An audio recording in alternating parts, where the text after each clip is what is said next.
Well, the inequality conceptual framework is really at the core of the, let's say, a progressive interpretation of the new Sustainable Development Agenda.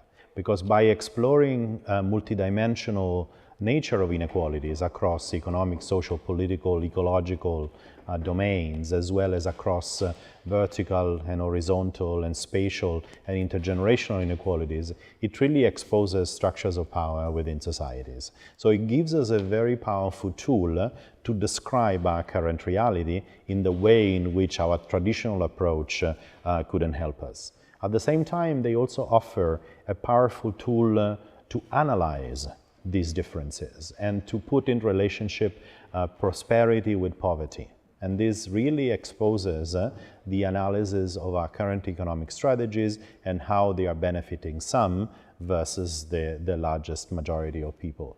I think in terms of the main challenges for those interested in advancing an agenda for inequalities, the real problem is the capture of power by powerful elites, and in some respect the capture of governance and the capture of key policy spaces that we see in many different levels, with an ethical narrative, but also with a normative capture of regulatory measures, but also through the use of the fiscal space to really facilitate a model of development that continues to facilitate the concentration of economic and political power.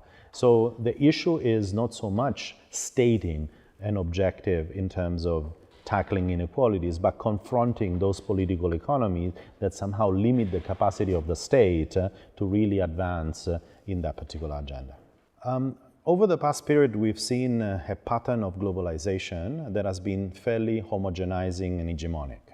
So there is a fundamental role for localities, for local governments and for local authorities, because the local space remains first and foremost, the space of resistance in which we can reassert our identities, our cultures, and offer to this mode of globalization different ways of expressing our diverse styles and modes of life.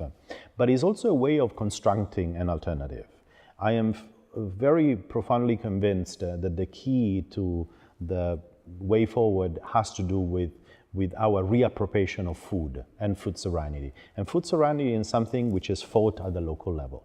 And therefore this gives our local spaces a fundamental power, not only to resist, but also to reconstruct.